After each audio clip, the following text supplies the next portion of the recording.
I'm Zahir, Kelvin and Abdullah, and this is Nightline. The top stories. Those who tarnish country's name will get federal titles revoked. And AWS's 29 billion ringgit investment driven by long-term commitment to supporting Malaysia's digital needs.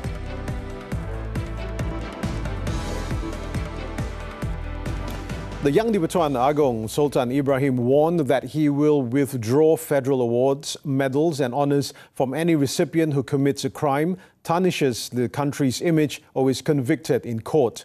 The king stressed that those selected for awards and honours should be mindful of their behaviour and avoid getting involved in corrupt or illegal activities. Sultan Ibrahim gave the stern warning in his royal address at the investiture ceremony in conjunction with His Majesty's official birthday at the Balai Rong Sri of Istana Negara on Saturday.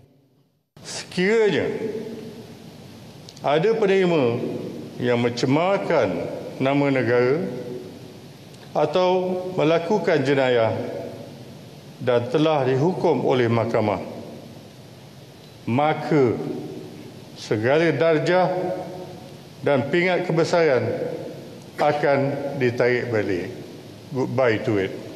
Sultan Ibrahim has also instructed the government to review the list of inmates in all prisons and withdraw any federal titles that have been awarded to them. The king noted that each year, many individuals aspire to and work hard to receive federal awards, but some fall victim to deception and are exploited by unscrupulous agents seeking to take advantage of them. Malah ramai juga yang melobi saya untuk mendapatkan darjah Datuk dan Tan Sri. Kenapa saya hendak melayan semua ini? His Majesty also said that every nomination submitted by the government will be scrutinized and consideration will only be given to truly qualified candidates who have served and contributed to the government, community and country. On another matter, Sultan Ibrahim expressed his joy over improvements in the country's economic situation and trade performance. His Majesty also hoped that the government would continue to work to stimulate the country's economy to create more job opportunities and increase the income and living standards of the people. Semua pemimpin dan anggota pentadbiran kerajaan juga hendaklah memikul amanah dengan penuh tanggungjawab demi kepentingan rakyat dan negara. Elakkan amalan rasuah dan salah guna kuasa. Only 116 individuals were conferred federal awards, medals and honours at this year's investiture ceremony. Chief Secretary to the government, Tan Sri Syamsul Azri Abu Bakar, headed the list of recipients and was conferred the Panglima Mangku Negara, PMN, which carries the title Tan Sri.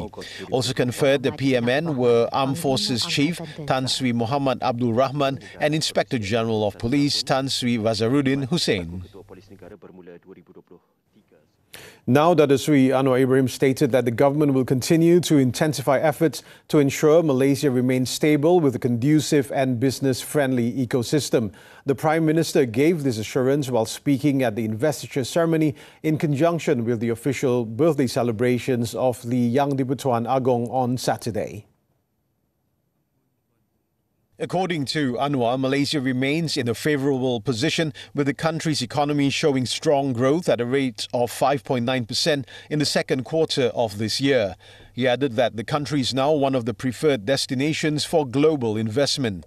The recent recovery of the ringgit against the US dollar and other major currencies, along with the rapid rise of the FBM KLCI this year, also reflects investor confidence. Ini menjadi bukti jelas bahawa dasar-dasar yang dilaksanakan oleh kerajaan Madani telah membuahkan hasil yang positif, alhamdulillah. Dalam pada itu, usaha-usaha kerajaan yang berterusan memperbaiki tata kelola, memerangi rasuah dan tumpuan terhadap pelaburan bernilai tinggi semakin berhasil dalam mewujudkan pekerjaan berpendapatan tinggi untuk lebih ramai rakyat. Anwar also said the government recognizes that growth figures are meaningless if the benefits do not reach the people. Therefore, the goal of the Madani economy framework is to achieve a more equitable socio-economic society by increasing people's incomes, reducing the cost of living, and expanding the social safety net. The Prime Minister further said that the government will continue to work hard to increase access to quality education, health infrastructure and affordable housing so that the people can enjoy a more comfortable life. The Plantations and Commodities Ministry (KPK) will review the need for the merging of agencies as part of reform efforts to provide effective services to the public. Its Minister, Datuk Sri Johari Abdullah, said several agencies under his ministry now had smaller roles due to the contraction in the commodity plantations under them. Dia punya peranan bertambah kecil kerana contoh banyak daripada pertanian-pertanian yang kita buat dulu, peladangan yang kita buat dulu dia dah menjadi kecil. Jadi bila dia menjadi kecil dan kita rasa mungkin sebahagian daripada ini kita boleh bersatukan. So jadi dalam satu agensi itu mungkin dia ada koko, dia ada kenaf. Johari, however, pointed out that there is no overlap in functions among the organizations under the KPK that would require restructuring. He also said that the step taken by the government to reduce the number of statutory bodies is not an issue as long as it benefits the country and its people. On Tuesday, Prime Minister Datuk Sri Anwar Ibrahim announced the formation of the Secretariat for the Rationalisation Study of Federal Statutory Bodies, aiming to reduce their numbers and ensure efficiency. He highlighted that this is due to the presence of too many statutory bodies with overlapping functions, which complicated operations. The decision by global cloud provider Amazon Web Services (AWS) to invest 29.2 billion ringgit in Malaysia was driven by customer feedback and its long-term commitment to supporting the country's digital needs. According to AWS Malaysia Country Manager Peter Murray, having local infrastructure to manage data within the country is crucial for their customers' business and transformation goals, particularly for those in critical industries such as the public sector, financial services and healthcare. What this first cloud infrastructure region here in the country represents is, a large and a very large and ambitious investment in the country and the digital economy, and it signifies our long-term commitment to Malaysia, as well as being in line with my digital and Malaysia Madani ambitions as well. With this new AWS Asia Pacific Malaysia region, we believe that we are supporting the advancement of Malaysia as a digital innovation hub for Southeast Asia and beyond for broader Central Asia as well. Murray said this in an episode of TV3's flagship business and financial talk show Money Matters, aired on Saturday. He added that Malaysia has the potential to become a strategic hub for companies worldwide to anchor their technology investments and expand their businesses in the region. It was reported that AWS plans to invest 29.2 billion ringgit in Malaysia through 2038, with the new AWS Asia Pacific Malaysia region boosting the country's digital economy. This is the largest investment by an international cloud provider in the country to date. The new AWS region is also expected to contribute 57.3 billion ringgit to Malaysia's gross domestic product GDP and create 3,500 full-time equivalent jobs. The huge investment by the tech giant was welcomed by Prime Minister Datuk Sri Anwar Ibrahim, who viewed it as a recognition of the government's efforts to create an attractive, open and transparent investment environment.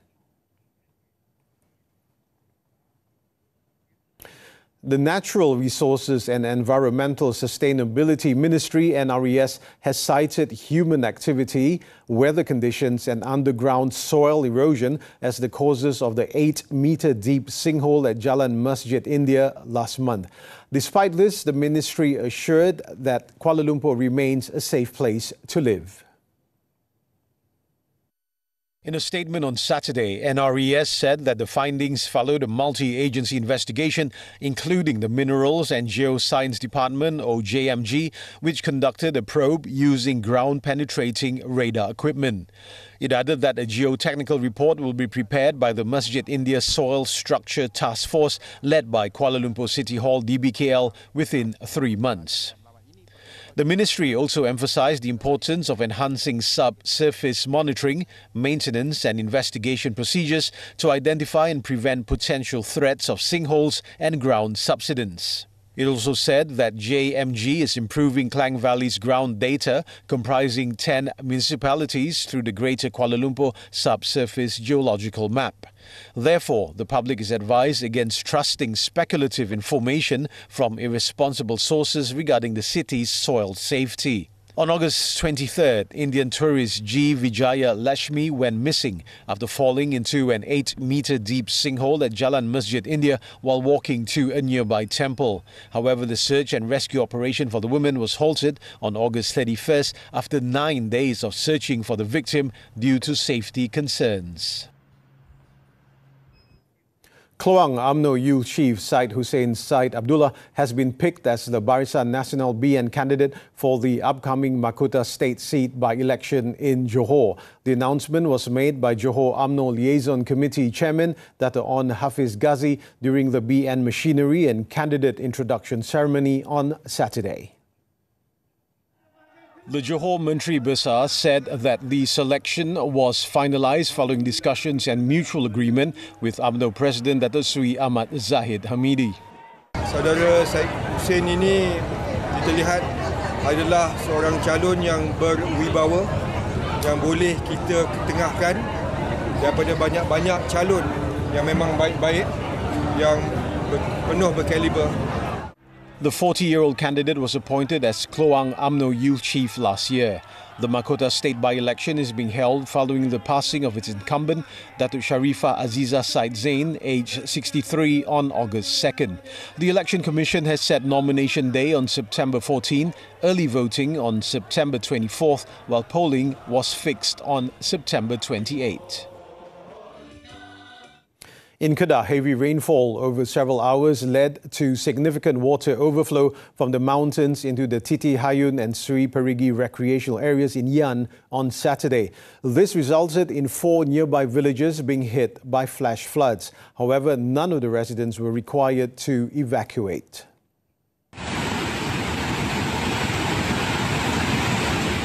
Yan Fire and Rescue Station Chief Nur Hamidi Ali said the affected villages are Kampung Seberang Pekan Yan, Kampung Raga, Kampung Ruat and Kampung Titi Bakong. The situation is currently under control and water levels are receding. Rescuers from the District Fire and Rescue Station are monitoring the situation with the help of RELA members and volunteer firefighters. Residents in the affected areas have been advised to be prepared for any eventualities. The public are also urged to refrain from visiting waterfalls for the time being and to keep an eye on the water levels of nearby rivers. Earlier, footage of the strong currents at the Sri Perigi and Titi Hayun waterfalls following heavy rain went viral on social media. In 2021, Titi Hayun was hit by a water column that claimed 6 lives. Meanwhile, continuous rain throughout the day triggered flash floods in multiple areas across Pulau Pinang. The affected areas on the island include Bayan Lepas and Bayan Baru, including Jalan Mayang Pasir, Jalan Masuri, Jalan Tun Dr. Awang, Kampung Jawa, Lintang Nibong and Sungai Ara. Several roads were also inundated with floodwaters, making it difficult for road users, particularly light vehicles, to pass through the affected areas. On the mainland, the flood-hit areas are Kepala Batas and Bertam. Among the affected areas are Kampung Pematang Langsat, Pematang Durian and Lahar Tiang. Authorities are monitoring the situation, which is under control as the floodwaters are already receding. There were also no casualties reported. Death toll from Typhoon Yagi climbs. News from the foreign front when we return.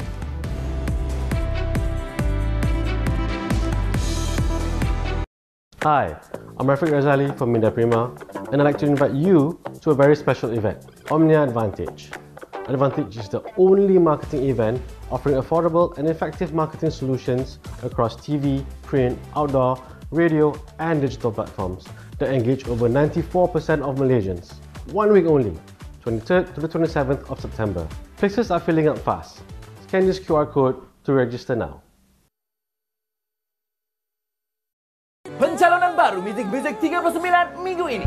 Tergemaknya kau bertanya di mana yang benar-benar ku. Siapakah yang bakal menjuarai carta Top 20 Muzik 39 untuk minggu ini? Ku mohon padanya hatiku. Semuanya dalam Muzik 39 Ahad ini jam 12.20 tengah hari di Liga 3 dan stream secara langsung di aplikasi Tonton.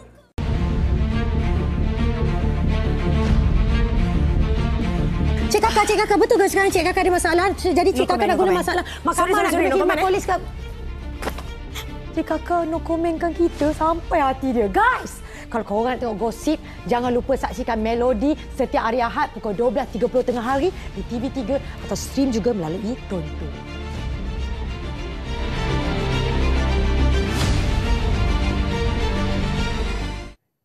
Welcome back. Thailand's Prime Minister Paetongtarn Shinawatra on Saturday said her new government will seek to stimulate the economy right away and will continue with the policies of former Prime Minister Srettha Thavisin. Speaking at a press conference, Paetongtarn said her government will mainly continue the policies of Srettha with some adjustments. This includes tackling issues such as debt restructuring, supporting small and medium-sized enterprises, as well as boosting the agricultural and tourism sectors. However, she did not directly address a question about potential adjustments to the government's flagship digital wallet scheme or when it might be implemented. Earlier, Paetongtarn held a special cabinet meeting to prepare policies that will be delivered at the two-day meeting of Parliament on Thursday and Friday that will mark the formal beginning of her administration. China's death toll from Super Typhoon Yagi has climbed to 3 on Saturday, with 95 people killed in 3 southern provinces. According to officials, Yagi brought winds of more than 230 kilometers per hour to Hainan Island, uprooting trees and prompting the evacuation of around 460,000 people. They added that the island's main airport in Haikou was closed until 3 p.m. local time. Meanwhile, President Xi Jinping instructed local officials to verify the casualties and losses in an urgent matter, as well as organize disaster relief efforts, fix damaged infrastructure, and restore normal life as soon as possible. The National Development and Reform Commission then pledged $28.2 million in disaster relief, with a focus on repairing roads, bridges and dams, and restoring schools, hospitals, and other public facilities.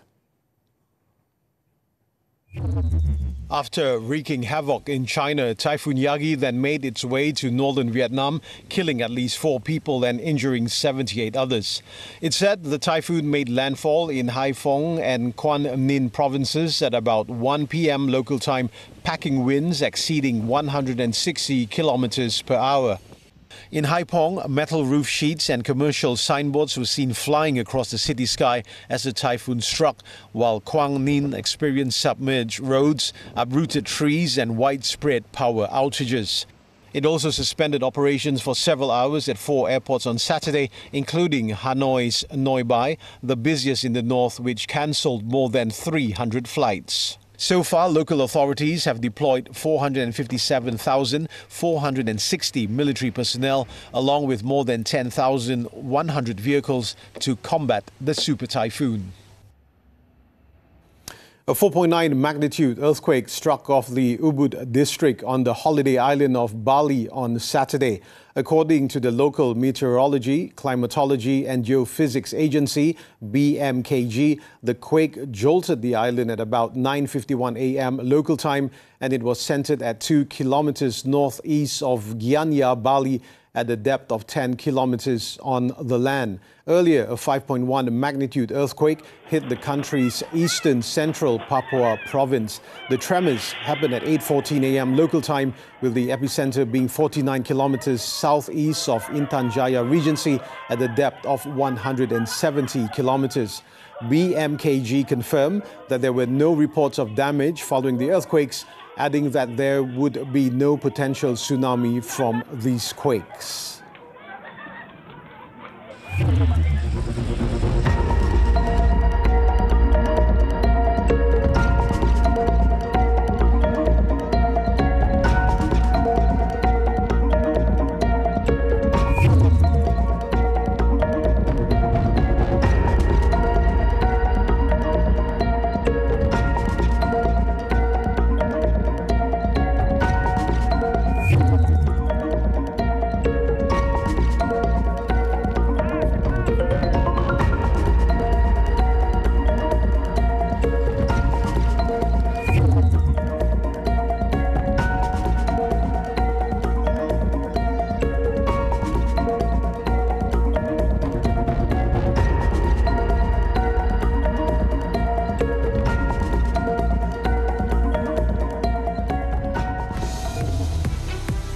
Sinner sets up final showdown with Fritz. Action from the US Open after this breather.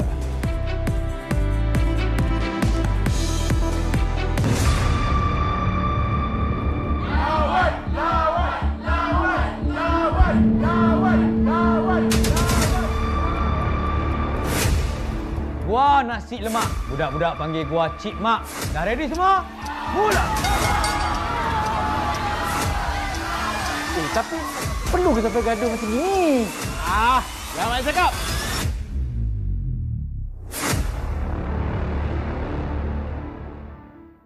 Episod terakhir bertemakan black tie. Tadi kau seorang tak? Yelah bila dah tengok dia bersebahat. Bercanggah pendapat. Betul dan tak betul, tak ada beza. Kau ni mana satu? Kau lalak kan? Tersalah kan? Misi tetap diteruskan. Kau simpan je lah benda tu. Saya yang pilih, biar. Tidakkah engkau sedar? Episod akhir I Can See Your Voice Malaysia musim ke-7 Ahad 9 malam di TV3. Ahad malam jam 9 berbunyi. Banyak telefilm menghibur hati. Cerita Ahad, tawa tiada henti. Buat semua ternanti-nanti. Sing Susu 15 September. Sebab saya tak nak jual susu. Habis tu, awak nak buat apa? Saya nak jadi pemain bola. Balik kampung tak lonely lagi 29 September. Duduk diam-diam dan jangan ganggu aku lagi. Ahad malam tidak lagi sepi di Cerita Ahad TV3 dan stream sekarang melalui Tonton. We're back with sports, the 2024 Paris Paralympics. Para-track cyclist Eddie Raimi Amiza Zahan and fellow teammate Muhammad Yusuf Hafizi failed to secure a medal in the men's C1-3 road race final on Saturday, despite giving their all. 23-year-old Adi Raimi, who is making his debut on the Paralympic stage, finished the 71-kilometer race in Clichy-sous-Bois in 16th place with a time of 1 hour, 56 minutes, 23 seconds, while Yusuf ended his challenge in 26th place with a time of 2 hours, 8 minutes, 46 seconds. Britain's Finlay Graham took home the gold after recording a time of 1 hour, 43.19 seconds, while Thomas Perroton Date of France claimed silver. In other Paralympic events, China's Donglu and Guo Jincheng claimed their respective swimming goals in world record times on Friday. 32-year-old Lu triumphed in 38.17 seconds in the women's S550 meters butterfly final, while Guo clocked the winning time of 30.28 seconds in the men's category. In the athletics action, American Hunter Woodall stormed to victory in the T62 400 meters final a month after his wife, Tara Davis Woodall, won the Olympic long jump gold. 25-year-old Woodall timed 46.36 seconds to beat world record holder Johannes Flores of Germany, who clocked 46.90 seconds. Meanwhile, Canadian wheelchair racer Cody Forney clinched his second gold medal in the men's T51 100 meters final. The 35-year-old from Victoria won the event after clocking a Paralympic record time of 19.63 seconds. Moving on to tennis, Yannick Sinner became the first Italian man to reach the 2024 US Open final after defeating an ailing Jack Draper in straight sets on Saturday. Despite being pushed all the way by a resilient Draper, the world number one emerged triumphant 7-5, 7-6, 6-2 in over 3 hours under the intense heat in New York. Little went right for Draper, who wilted in the closing stages, having vomited on court earlier in the match. The Italian will now face Taylor Fritz in the title match. Meanwhile, in a blockbuster All-American semi-final, Fritz survived an epic fight to beat Francis Tiafoe to reach the final. The 12th seed outlasted his longtime friend Tiafoe 4-6, 7-5, 4-6, 6-4, 6-1 to take a big step towards ending his country's 21-year wait for a men's Grand Slam champion. Babysitter on remand over death of 8-month-old. This and more when we return.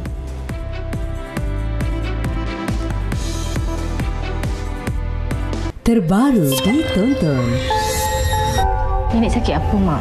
Macam ada satu sumpahan dari saka perawan. Hai, isteri Pak Abdullah. Dan sanggup tolong nenek. Saya boleh bantu. Dia tu penunggang jamu. Kau bukan label aku.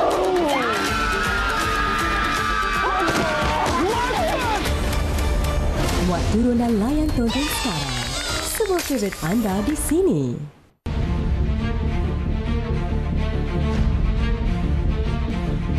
Cik Kakak, betul ke sekarang Cik Kakak ada masalah? Jadi Cik Kakak nak guna masalah mahkamah nak kena khidmat polis ke? Cik Kakak no komenkan kita sampai hati dia. Guys, kalau korang tengok gosip, jangan lupa saksikan Melodi setiap hari Ahad pukul 12.30 tengah hari di TV3 atau stream juga melalui Tonton.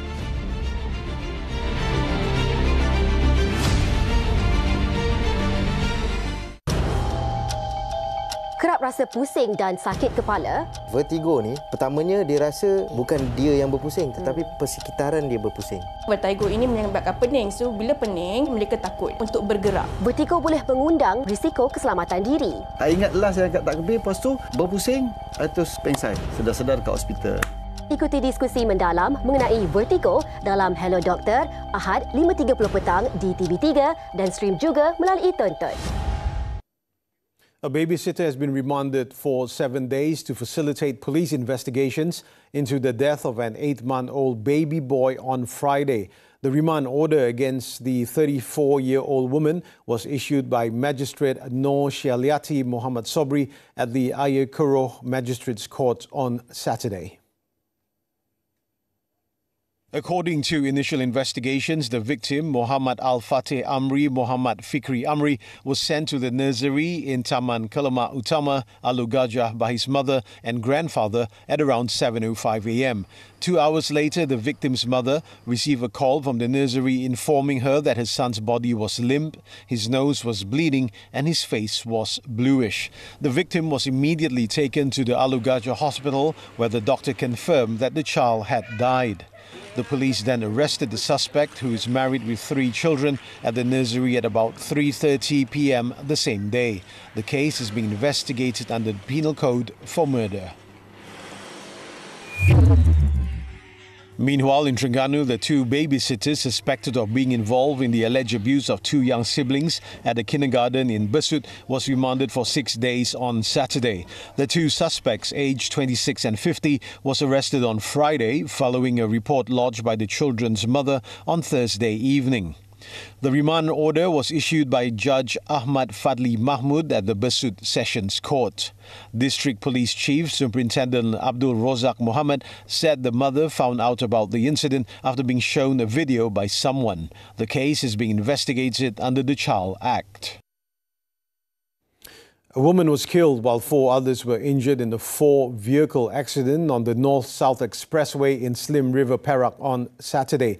The incident involved a 5-ton lorry, a multi-purpose vehicle MPV and 2 motorcycles. A team from the Slim River Fire and Rescue Station was immediately deployed to the scene after receiving a distress call at about 6:20 a.m.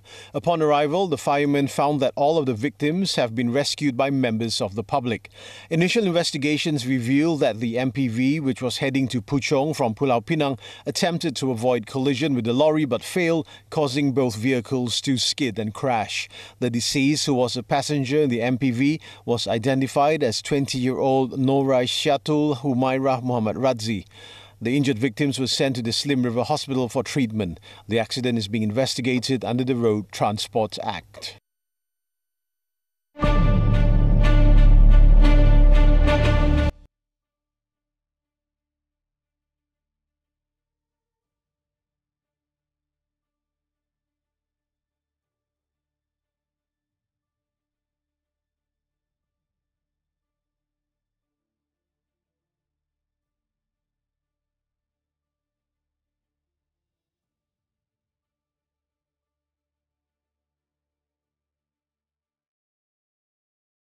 Nightline draws to a close this time around. Let's take a look at some of the highlights of Sultan Ibrahim's first investiture ceremony as the Yang di-Pertuan Agong at Istana Negara. I'm Zahir. Kelvin Abdullah. Thank you for tuning in and enjoy your weekend.